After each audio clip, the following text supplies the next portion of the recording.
요즘 갓생 산다는 말이 유행인데 이 책을 읽으면서 정말 갓생이 이런 건가 하는 생각이 들었어요.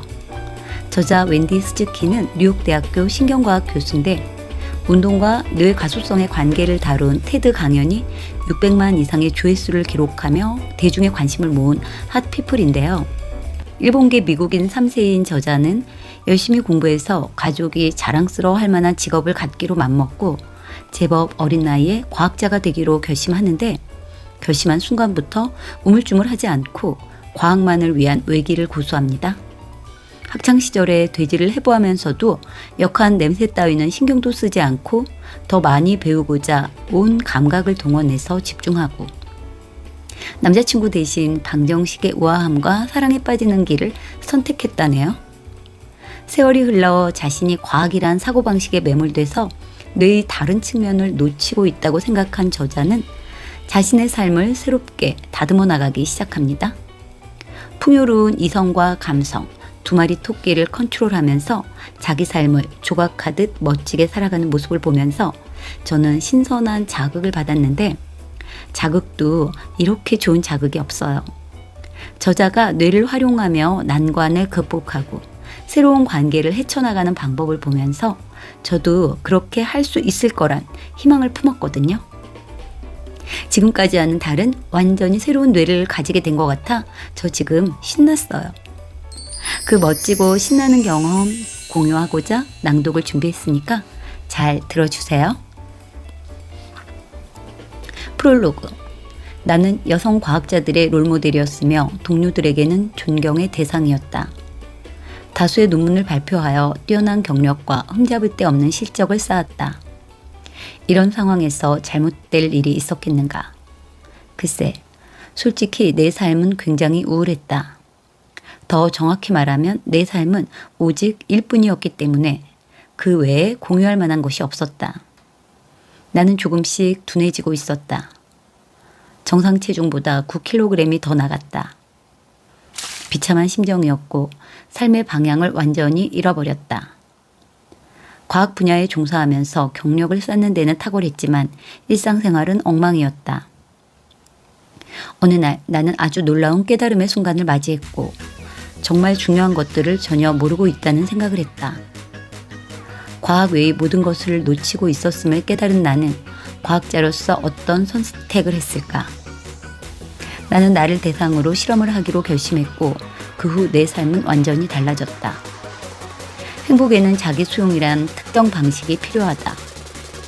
스스로 자유로워지고 탐험하고 창조해야 한다. 행복은 선택과 자유의지로 얻을 수 있다.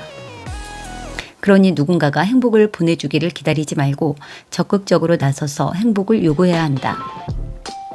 또한 행복해지기 위해서는 뇌 일부만 사용할 것이 아니라 뇌 전체를 사용해야 한다. 나는 사용하지 않은 뇌 부위가 녹슬어가는 것이 느껴졌다. 예를 들어 움직임이 적다 보니 운동 영역의 많은 부분이 방치되었다. 나는 행복해지기 위한 첫걸음으로 뇌 전체와 접촉하기로 했다. 그동안 방치되어 온 것은 뇌의 일부만이 아니었다. 나는 몸 전체를 소홀히 하고 있었다.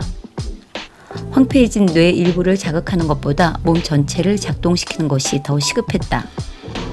다시 말해 행복해지기 위해서는 뇌 전체를 균형 있게 사용해야 할 뿐 아니라 뇌와 몸을 연결해야 한다. 반갑고 놀라운 소식을 전해주겠다. 뇌를 활성화하고 마음과 신체를 연결하여 뇌와 몸의 관계를 이용하면 뇌의 기능은 이례적이고 아주 독특한 방식으로 향상된다. 즉, 사고력을 날카롭게 다듬고 기억력을 증진할 수 있다. 또 신체를 포함한 환경의 좋은 측면을 활용하고 스트레스, 부정적 사고, 트라우마, 중독 등의 나쁜 환경으로부터 자신을 보호하는 방법을 배울 수 있다. 나는 수년간의 소파 생활을 접고 규칙적인 에어로빅과 요가로 새로운 여정을 시작했다. 신체의 변화를 보고 느끼는 것은 마법 같은 경험이었다. 유년 시절 이후 처음으로 육체적인 자신감을 느꼈다.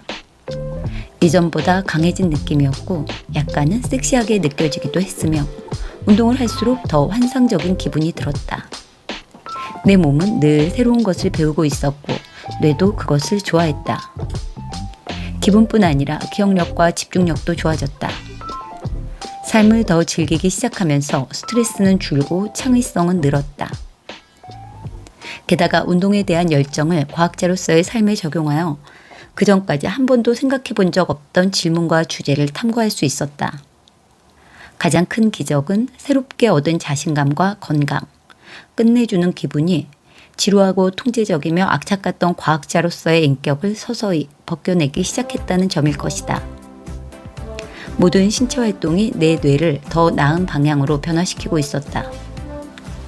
시간을 투자하여 다양한 정체성을 더 많이 개발할수록 스스로가 충만해지고 완전해지는 것을 느꼈다. 그러니까 신경과학의 관점에서 내가 하고 싶은 말은 누구나 뇌를 이용해 행복해질 수 있다는 것이다. 나는 이 책을 통해 내가 몹시 갈망했던 삶, 내가 지금처럼 행복한 상황에 이룰 수 있었던 방법을 여러분과 공유하고자 한다. 또 이러한 변화 뒤에 숨은 과학을 알려주고 싶다. 앞으로 여러분은 신경과학과 뇌 연구에 관한 뉴스를 모두 이해할 수 있을 것이고 그것들이 자신의 삶과 연관되어 있다고 느낄 것이다. 내 개인적인 경험뿐 아니라 지금까지 신경과학 연구를 통해 밝혀진 사실들을 바탕으로 조언과 통찰을 제공할 것이다. 이것은 누구나 쉽게 접근할 수 있는 유용한 조언이자 정보이며 쉽게 영향을 받는 여러분의 뇌를 최대한 많이 변화시키고 성장시키며 활용하도록 도와줄 과학적 사실이다. 글자 소녀는 어쩌다 뇌와 사랑에 빠졌을까? 과학에 대한 집착과 좋은 성적과 학업에 대한 욕구는 데이트 기회를 앗아가는 대신에 나를 좋은 곳으로 데려갔다. 내게 딱 맞는 버클리 캠퍼스에서 첫 학기에 들었던 뇌와 그 잠재력이라는 첫 수업은 평생 잊을 수 없는 기억으로 남았다. 교탁에는 커다란 모자 상자가 놓여 있었다. 다이아몬드 교수는 우리에게 환영 인사를 한 후 실험용 장갑을 끼고 모자 상자를 열었고 무척 애정어린 손길로 진짜 인간의 뇌를 천천히 꺼냈다. 나는 태어나 처음 보는 광경에 완전히 넋을 잃었다. 다이아몬드 교수는 자신이 들고 있는 것이 인류에게 알려진 것 중 가장 복잡한 구조물이라고 말했다. 신경과학자들은 한때 뇌의 각 영역을 특정 기능의 거처로 생각했다. 이제 우리는 그중 일부만이 진실임을 알고 있다. 일부 영역들이 특정 기능을 가지고 있기는 하지만 뇌의 모든 영역이 하나의 거대하고 복잡한 망으로 연결되어 있다는 점을 기억해야 한다. 다이아몬드 교수는 이 크고 복잡한 조직 덩어리가 뉴런과 교세포, 이렇게 단 두 가지 종류의 세포로 이루어져 있다고 말했다. 뇌의 일꾼인 뉴런은 제어센터인 신경세포체를 포함하며 커다란 나뭇가지처럼 펼쳐진 입력기관인 수상돌기와 여러 개의 가지가 달린 가느다란 출력기관인 축삭돌기를 갖는다. 뉴런이 다른 세포와 다른 점은 활동전이 혹은 스파이크라고 불리는 전기적 활성의 짧은 폭발을 통해 정보를 전달할 수 있다는 것이다. 한 뉴런의 축삭돌기와 옆 뉴런의 수상돌기 사이에 있는 시냅스라는 특별한 공간에서 두 뉴런의 대화가 이루어진다. 이러한 뇌의 전기적 수다 혹은 축삭돌기와 수상돌기의 정보 교환이 모든 뇌 활동의 기본이다. 교세포는 어떨까? 교는 접착제를 의미하며 교세포가 뇌를 뭉치게 한다고 착각한 19세기 과학자들에 의해 그렇게 불리기 시작했다. 사실 교세포는 뇌의 뼈대로 기능할 뿐 아니라 뉴런을 매우 광범위하게 지원한다. 교세포는 뉴런의 영양분과 산소를 공급하고 정상적인 시냅스 전달에 필요한 미엘린이라는 특수막을 뉴런에 입히며 세균을 공격하거나 뇌의 청소부로서 죽은 뉴런의 잔해를 제거한다. 교세포가 기억을 포함한 몇 가지 인지 기능에 중요한 역할을 한다는 가설을 뒷받침하는 흥미로운 증거도 발견되었다. 첫 수업에서 내 안에 싹트고 있던 과학자를 사로잡은 것은 뇌 가소성에 관한 설명이었다. 이것은 변화를 통해 뇌의 새로운 연결망이 형성될 수 있다는 의미였다. 공부를 열심히 하면 모든 축삭돌기와 수상돌기가 자라나며 새로운 연결망을 만들려고 애쓰기 때문에 뇌가 아플 수 있다는 비유를 들었던 것이 아직도 기억난다. 당시 사람들은 뇌가 유아기부터 폭넓게 변화하고 성장하다가 성인기에 접어들면 완전히 고정되어 변화하거나 성장하지 못한다고 믿었다. 다이아몬드 교수와 버클리 동료들은 이 개념에 강력한 이의를 제기했다. 그리고 성체의 쥐들을 풍족한 환경에 두고 뇌 변화를 확인하는 연구를 진행했다. 성체의 쥐들은 형형색색의 수많은 장난감과 뛸 수 있는 널찍한 공간, 함께 어울릴 친구들이 있는 풍족한 환경에서 생활했다. 연구팀은 이것이 뇌의 물리적 구조에 영향을 미쳤는지 여부를 확인했다. 장난감도 친구도 없는 빈곤한 환경에서 거주한 쥐들과 비교할 때 풍족한 쥐들은 실제로 더 큰 뇌를 가지고 있었다. 다이아몬드 교수는 풍족한 환경에서 수상돌기가 실제로 성장하고 확장하여 대량의 정보를 수용하고 처리한다는 사실을 밝혀냈다. 또 시냅스 연결이 강화되고 뇌혈관이 확장됐으며 신경 전달 물질인 아세틸콜린과 유익한 뇌화학 물질의 농도도 높은 것으로 밝혀졌다. 뇌의 크기와 기능은 어떤 환경에서든 신체적, 정신적, 감정적, 인지적으로 매우 민감하게 반응한다. 신경과학자들이 말하는 뇌 과소성은 환경과 끊임없이 상호작용하며 해부학적 구조와 생리를 변화시키는 뇌의 능력을 의미한다. 새로운 것을 창조하거나 낯선 사람과 상호작용하는 방식으로 뇌를 자극하면 새로운 시냅스 연결이 만들어지면서 뇌의 크기가 실제로 증가한다.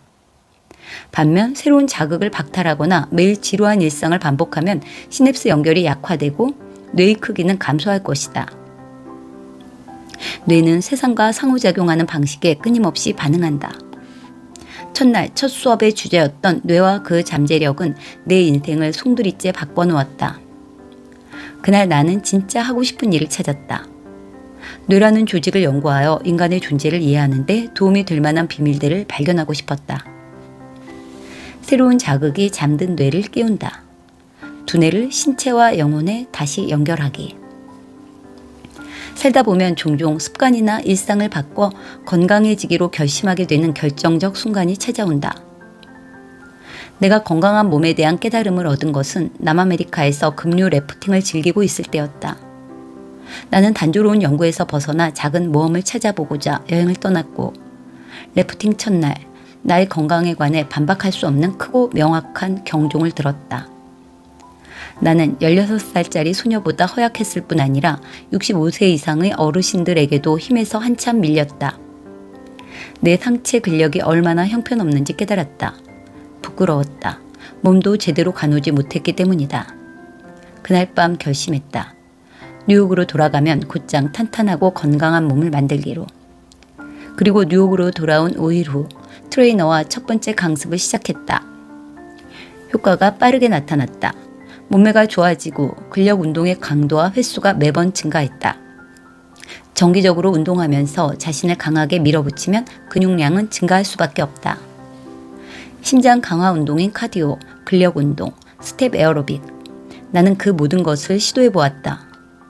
그때를 돌이켜보면 페루 여행에서 돌아와 짧은 시간 동안 오래된 습관을 얼마나 많이 버렸는지, 또 새로운 습관을 얼마나 많이 만들었는지 알 수 있다. 습관에 대해 다른 책들은 하나같이 습관을 바꾸는 일이 무척 어렵다고 말한다. 습관적인 행동은 몸에 깊게 밴 데다 무의식 중에 나오는 것이어서 쉽게 바뀌지 않기 때문이다. 그러나 운동과 담을 쌓고 살았던 내가 갑자기 규칙적으로 운동을 하기 시작했고 그다지 어려움을 겪지 않았다. 왜? 첫 번째 핵심 요인은 그날 밤 페루 코타와시 강변에서 깊은 성찰을 했다는 것이다. 그 깨달음 덕분에 처음으로 내 건강 상태를 제대로 직시했고 그것은 운동을 시작하게 한 강력한 계기였다. 하지만 이러한 긍정적인 변화들이 완벽한 건강을 의미하지는 않았다. 여전히 과체중이었고 심지어 더 무거워지고 있었다. 나는 모든 식단을 미리 계획하고 섭취한 분량을 상세히 기록하기 시작했다. 아주 특별한 경우가 아니면 외식을 하지 않았고 새로운 식단을 유지하기 위해 쉽고 재밌는 요리법을 찾아보았다. 요리는 재밌었지만 배고픔을 익숙하게 받아들이는 것이 어려워서 성격이 괴팍해졌고 쉽게 짜증을 냈다. 몇 주가 지나고 나서야 효과가 나타나기 시작했다. 느리지만 꾸준히 결실을 거두었다. 처음 1kg 정도가 줄어든 것을 확인했을 때 새로운 의욕을 느꼈다.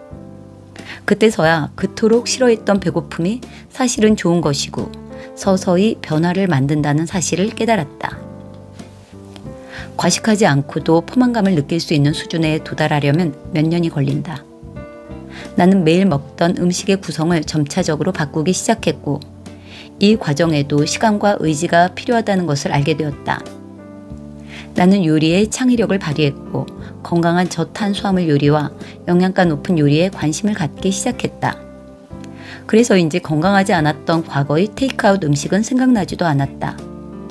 먹는 법을 새로 배워나갔고 운동처럼 식단도 꾸준하고 영리하게 바꾸면서 체중을 회복하기 시작했다. 1년 동안 규칙적인 운동과 식이 조절로 10kg 이상을 감량했다. 그 정도면 충분하고도 남았다. 하지만 그보다 더한 무언가가 저 앞에서 나를 기다리고 있었다. 체중 감량 목표를 달성하고 여느 때처럼 오후 운동을 하던 나는 새로운 수업 목록에 시선을 빼앗겼다. 그날 저녁 나는 처음 들어보는 인텐시티 수업에 참여하게 되었다. 이 강습이 훗날 내 운동 수준을 끌어올리고 기분과 인생관에도 유익한 영향을 미쳐 결국 신경과학 연구의 방향까지 바꾸어 놓을 것이라고는 꿈에도 생각하지 못했다. 이 수업을 만든 강사 퍼트리샤는 인텐시티라는 단어가 두 단어를 조합해 만든 것이라고 설명했다. 인텐은 인텐션, 의도에서 따온 것이며 사티는 마음챙김을 의미하는 고대 인도어다. 퍼트리샤는 마음챙김을 자신의 의도로 가져가는 것이 인텐시티의 목적이라고 말했다. 그리고 앞으로 킥복싱, 댄스, 요가, 여러 무술에서 차용한 다양한 동작을 할 것이며 동작을 할 때마다 긍정적인 확언을 외칠 것이라고 설명했다. 양쪽 주먹을 번갈아 뻗는 것처럼 간단하면서 에너지 넘치는 동작을 숙지하고 나면 그 동작과 함께 외칠 확언을 알려주었다. 한 가지 동작을 잠시 반복하고 나서 동작과 확언의 조합을 추가하는 것이다. 그것은 내 몸과 뇌를 위한 메시지가 있는 운동이었다. 확언을 외치며 손발의 움직임이 결합된 동작을 기억하려면 뇌가 운동을 할 수밖에 없다. 기억할 사항, 두뇌와 신체의 연결. 두뇌와 신체의 연결은 사고를 비롯한 두뇌 활동이 신체에 영향을 줄 수 있다는 개념이다. 예를 들어 부상에서 회복하는 과정에 대해 긍정적인 생각을 하는 것만으로 회복 속도를 당길 수 있다. 반대로 신체의 변화, 예를 들어 움직임의 증가 또는 감소는 두뇌에 영향을 줄 수 있다. 의식적인 운동은 유산소 운동과 확언이나 만트라 같은 정신적 활동을 병행할 때 일어난다. 움직임에 완전히 몰두하면 두뇌와 신체의 연결에 대한 의식화가 고조된다. 의식적인 운동은 운동만 할 때보다 기분을 훨씬 더 많이 고양시킬 수 있다. 운동에 확언이나 만트라를 추가하면 누구든 의식적인 운동을 할 수 있다. 기분 조절에 관여하는 그 밖의 영역은 해마, 편도체, 자율신경계, 시상하부, 그리고 부상체계다. 운동은 신경 전달 물질인 세로토닌, 노르에프네프린, 도파민과 신경 호르몬인 엔돌핀의 분비량을 증가시켜 기분을 좋게 한다. 1분 동안 강력한 자세를 취하면 스트레스 호르몬인 코티솔이 감소하고 테스토스테론이 증가하여 면접 상황에서 더 좋은 결과를 얻을 수 있다. 따라서 강력한 자세는 중요한 대화, 프레젠테이션, 면접을 위한 준비에 유용할 것이다. 아이디어의 탄생. 운동은 뇌에 정말 어떤 영향을 미칠까? 국립보건원의 연구지원금 신청 마감일이 다가오던 무렵 나는 평소보다 글이 잘 써진다는 것을 깨달았다. 글 쓰는 시간이 훨씬 더 생산적으로 바뀌었고 스트레스로 가득했던 과거에 비하면 즐겁기까지 했다. 원래는 지원금 신청서의 일부를 쓰는 데만 일주일이 걸렸지만 그 즈음에는 초고를 훨씬 더 효율적으로 쓰고 더 빠르게 다듬었으며 전 과정을 더 많이 즐겼다. 더 많은 주의를 기울였고 더 명확하게 사고했다. 아이디어 간의 실질적인 연관성을 만들어서 그 과정을 평소보다 훨씬 빠르게 처리했다. 나는 규칙적인 운동과 매우 효율적인 신청서 작성 과정 사이에 상관관계가 있을 것이라고 추측했다. 게으름을 피우느라 운동을 일주일에 한두 번만 갈 때보다 서너 번 갈 때 글쓰기가 더 순조로웠다. 무슨 일이 벌어지고 있었던 걸까? 나는 무의식 중에 나 자신을 대상으로 실험을 하고 있었다. 나는 다양한 운동법을 활용했고 높은 빈도의 운동이 주의력과 사고의 연결 능력을 향상시킨다는 것을 확인했다. 나는 더 충만하고 균형 잡힌 삶을 살기 위해서 두뇌에 치우친 삶의 방식에서 벗어나 두뇌와 신체 연결의 균형을 다시 맞추어야 한다는 것을 깨닫고 인간관계부터 균형을 찾아가기 시작했다. 그동안 과학 연구에 방해되는 건 전부 다 제쳐두고 직업적인 목표에만 몰두하다 보니 현재의 삶에 충분한 주의를 기울이지 못했다. 규칙적인 운동으로 배운 것들 중 하나가 지금 이 순간에 대한 끊임없는 집중이다. 기억할 사항, 운동과 신경 발생.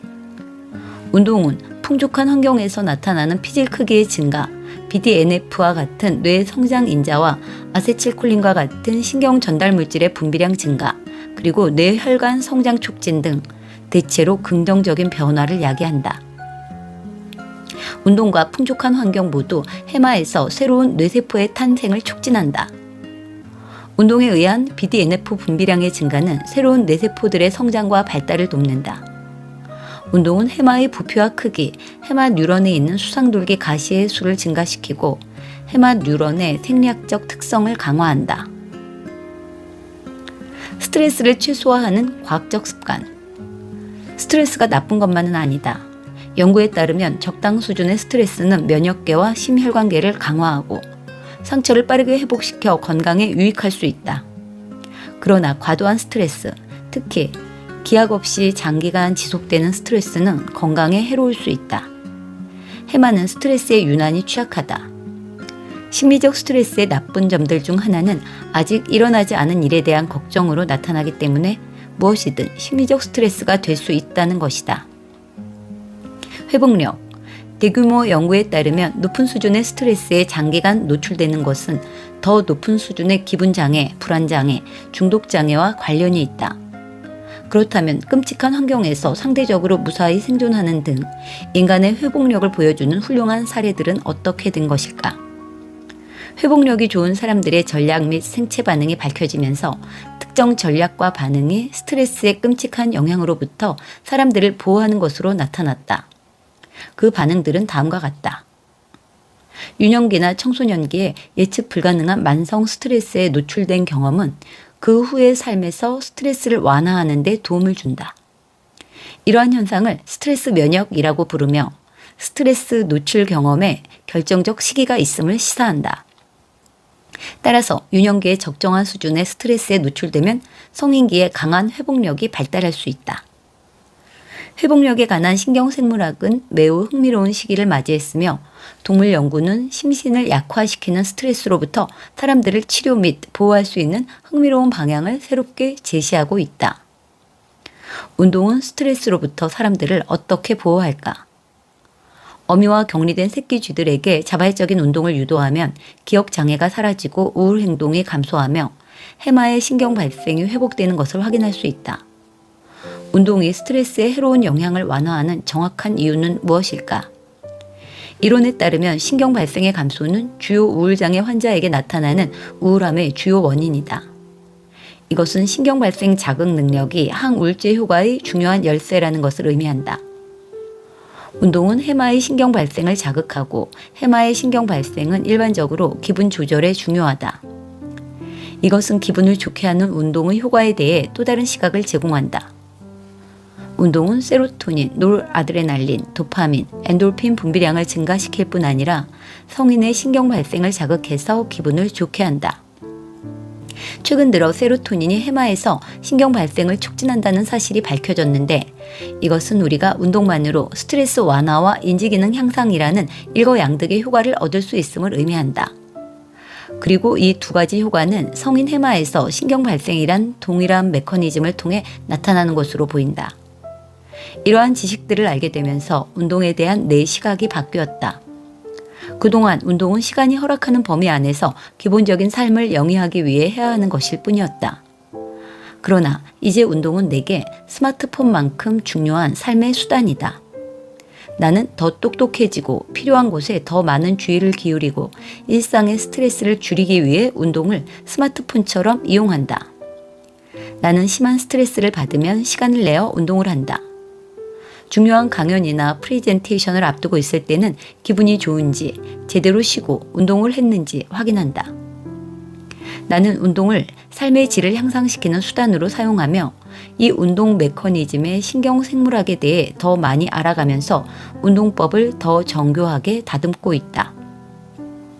나만의 스트레스 대처법을 발전시켜온 과정을 돌아보면 그것은 운동에 대한 경험과 함께 시작되었다고 할 수 있다. 운동 수업을 통해 현재 이 순간에 깨어있음을 맛볼 수 있었다. 규칙적인 운동은 자신의 행동과 감각에 집중하여 지금을 사는 것이 두뇌와 신체에 얼마나 강력한 영향을 줄 수 있는지 보여주었다. 나는 과거와 미래를 끊임없이 걱정하고 외부의 기준으로 내 가치를 평가하던 습관을 바꾸기로 결심했다. 나는 성공과 가치에 대한 외부의 기준이 아닌 나 자신에게 더 많은 관심을 기울이면서 나를 행복하게 하는 나만의 기준으로 점차 초점을 옮겨갔다. 훨씬 더 깊은 내면의 자기인식과 자기애로 관심을 옮기자 스트레스에 대처하는 방식이 완전히 바뀌었다. 삶에 불필요한 스트레스를 모두 재평가하여 제거할 동기도 생겼다. 오래된 스트레스의 원인들을 내다버리고 나를 행복하게 만드는 목표에 초점을 맞추니 더 생산적이고 활기차졌다. 아무리 고결한 요청이어도 삶의 목표와 맞지 않으면 훨씬 더 쉽게 거절할 수 있었다. 죄책감 없이 거절하게 되면서 스트레스가 어마어마하게 줄었다. 스트레스로부터 나를 보호하기. 과도한 만성 스트레스는 신체와 두뇌의 독이다. 스트레스 체계는 물리적인 위험에 반응하는 것과 동일한 방식으로 심리적 스트레스에 반응하고 활성화된다. 심리적 스트레스를 비롯한 장기 스트레스는 심혈관 기능, 소화 기능, 생식 기능에 심각한 손상을 입힌다. 장기 스트레스는 해마, 전두엽 피질, 편도체를 포함한 광범위한 영역에 영향을 미친다. 적정 수준의 스트레스는 예방접종처럼 회복력을 강화시킨다. 주요 우울장애의 성인 신경 발생 이론에 따르면 운동은 성인의 해마에서 신경 발생을 증가시킴으로써 스트레스 및 우울과 싸울 수 있도록 돕는다. 심리적 스트레스를 유발하는 4가지 핵심 요인은 1. 상황을 통제할 수 없다는 느낌 2. 앞날을 예측할 수 있는 정보가 없는 상황 3. 사교 생활이나 여가 등 즐거운 배출구가 없는 상태 4. 상황이 갈수록 악화되어 간다는 느낌이다. 우리는 이 4가지 요인을 반전시킴으로써 상황에 따라 심리적 스트레스를 줄일 수 있다. 뇌를 웃게 만드는 법, 뇌의 보상체계. 중독은 뇌의 보상체계를 어떻게 손상시키는가? 미국 중독의학협회는 중독을 다음과 같이 정의한다. 중독은 보상, 동기, 기억 및 관련 회로의 원발성 만성질환이다. 이 회로의 기능장애는 특유의 생물학적, 심리적, 사회적, 정신적 증상으로 이어진다. 중독은 개인이 약물 사용이나 그 밖의 행동을 통해 보상 또는 안도감을 병적으로 추구하는 과정에서 나타난다. 중독의 특성은 지속적인 자제불능, 행동조절장애, 갈망, 행동 및 대인관계에서의 심각한 문제들에 대한 인식의 감소, 정서 반응의 결함이다. 다른 만성질환처럼 중독에서도 완화와 재발의 악순환이 자주 나타난다. 회복 활동을 통한 치료나 개입이 없으면 꾸준히 진행되어 장애나 조기 사망을 야기할 수 있다. 도파민 분비는 쾌락과 욕구 반응의 중요한 부분이다. 약물 남용 초기에는 도파민의 타격 강도가 섹스나 초콜릿보다 훨씬 더 강력하여 강한 중독 증상을 유발하여 약물을 거부할 수 없게 만든다. 최근 연구는 약물 남용의 주된 역할이 보상회로의 욕구 영역을 자극하는 것이라고 지적한다. 중독의 2단계인 단계적 확대는 개시 후 약물 사용이 증가하면서 나타난다. 단계적 확대의 원인 중 하나는 도파민의 첫 번째 타격이 무더운 여름에 아이스크림을 한 입 베어 먹을 때처럼 놀랍지만 반복할수록 그렇지 않다는 데 있다. 첫 타격감을 되찾는 유일한 방법은 더 많은 약물을 더 자주 복용하는 것이다. 시간이 지날수록 도파민에 대한 민감도가 떨어지고 반응이 약해지면서 처음에 느꼈던 최대 반응을 느끼기 위해 더 많은 약물을 찾게 된다. 유전적으로 중독 위험성을 가진 인구는 총 인구의 40에서 60% 정도로 추산된다. 보통 중독자들이 약물로부터 더 강렬한 쾌락을 얻을 것이라고 생각하지만 그와 반대로 유전적으로 중독 성향을 가진 사람들은 알코올, 코카인, 단 음식 등에 의한 도파민의 타격에 일반적인 사람들보다 황홀감을 덜 느끼기 때문에 남들이 2잔을 마시고 취할 때 그들은 6잔을 마셔야 하는 것이다. 많은 사람을 뜨끔하게 만드는 중독이 하나 있는데 그것은 바로 설탕 중독이다. 우리에게 쾌락을 가져다주는 대부분의 것들처럼 중독 수준이 약한 설탕도 코카인, 헤로인과 동일한 보상 회로를 활성화한다. 그러나 최근의 한 충격적인 연구에 따르면 쥐들은 더 많은 코카인을 주어도 달콤한 용액을 선택했고, 이 연구 결과는 설탕과 단맛이 상황에 따라 코카인보다도 더 큰 보상을 줄 수 있음을 보여주었다. 과학자들은 설탕 중독도 식이장애의 일부이며 심각한 결과를 초래할 수 있음을 깨닫기 시작했다. 운동이 중독을 억제할 수 있을까? 일부 약물 중독 치료센터는 이미 운동의 치료 효과를 대단히 신뢰하고 있다. 이 믿음 뒤에 숨어있는 신경과학은 무엇일까? 그것은 약물 남용의 보상 체계와 운동의 상호작용을 근거로 하며, 여기에는 운동이 중독의 일부 핵심 단계에 개입하여 중독 행동을 대체한다는 유의미한 증거가 있다. 그러나 가장 힘들 수 있는 중독의 3단계는 금단 현상이다. 치료 후 1년 내에 중독자의 70%가 다시 약물을 사용한다는 보고가 있을 만큼 이 시기는 어려운 단계다. 갈망과 우울증은 사람들을 다시 중독으로 밀어넣는다. 좋은 소식은 운동이 중독자, 특히 흡연자의 금단 현상에 유익한 효과를 줄 수 있다는 강력한 증거를 찾았다는 것이다.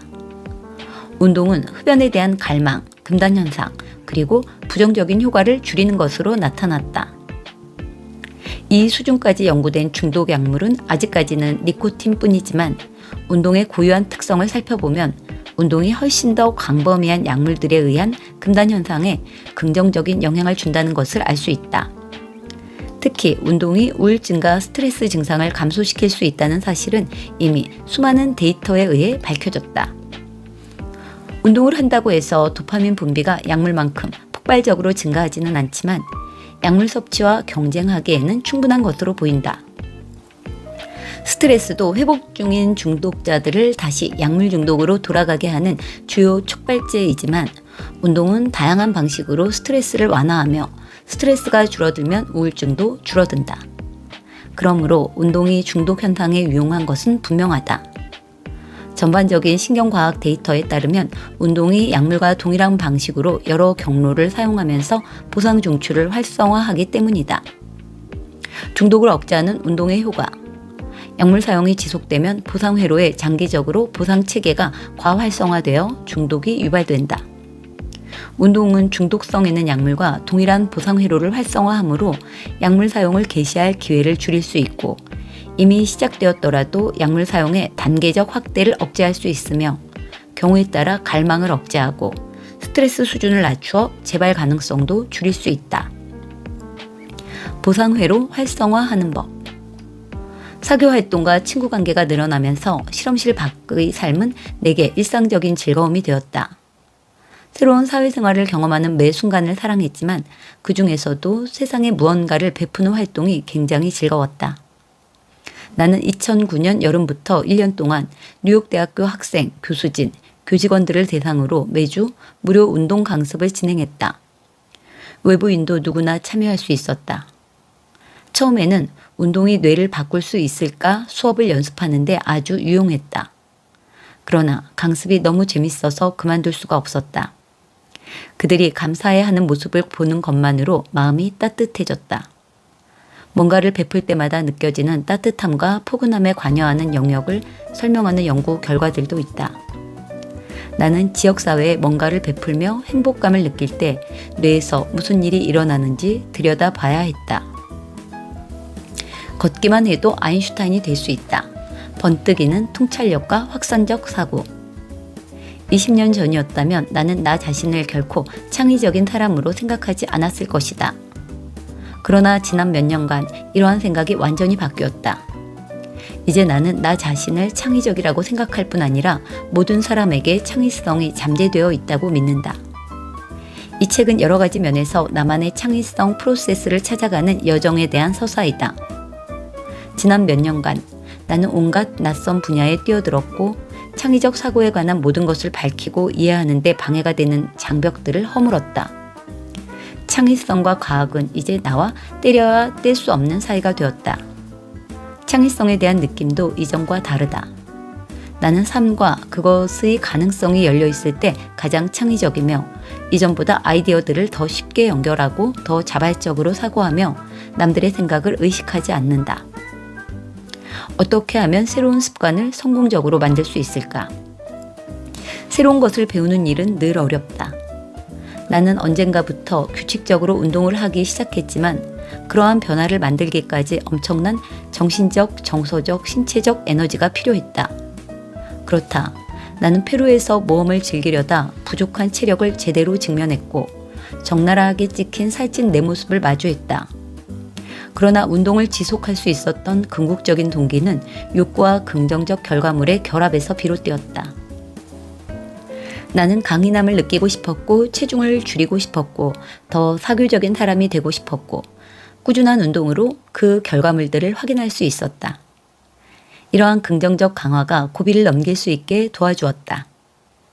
많은 사람이 자신을 새로운 행동에 완전히 몰입시킴으로써 변화의 동기를 얻는다. 그래서 운동이나 명상 수행을 위한 훈련소에 가는 것이다.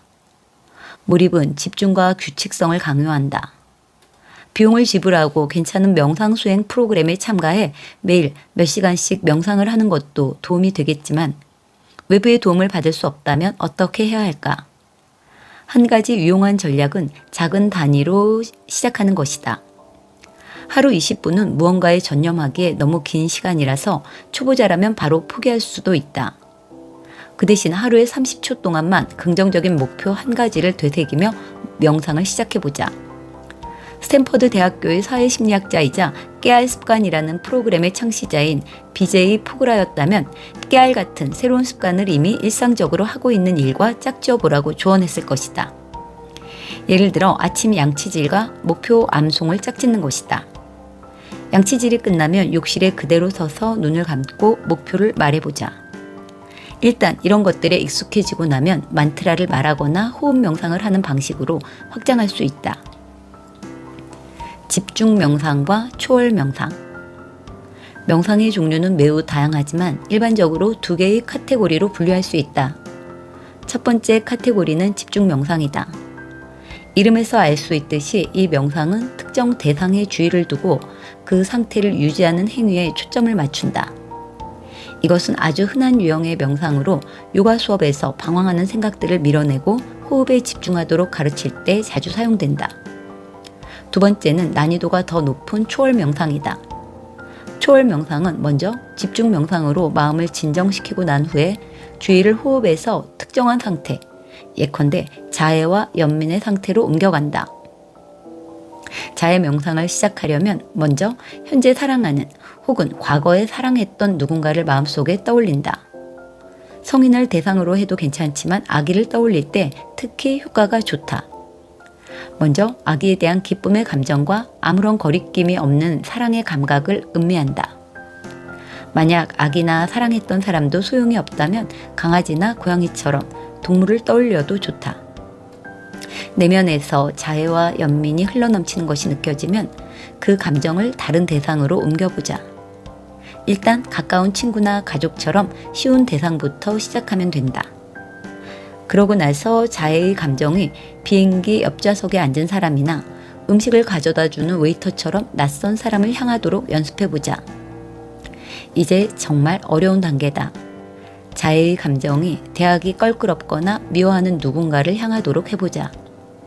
물론 이 마지막 단계를 완전히 익히려면 몇 달이나 몇 년 또는 평생이 걸릴 수도 있다.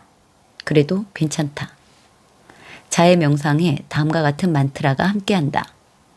당신이 행복하기를. 당신이 고통으로부터 자유롭기를. 당신이 기쁨과 평안을 느끼기를.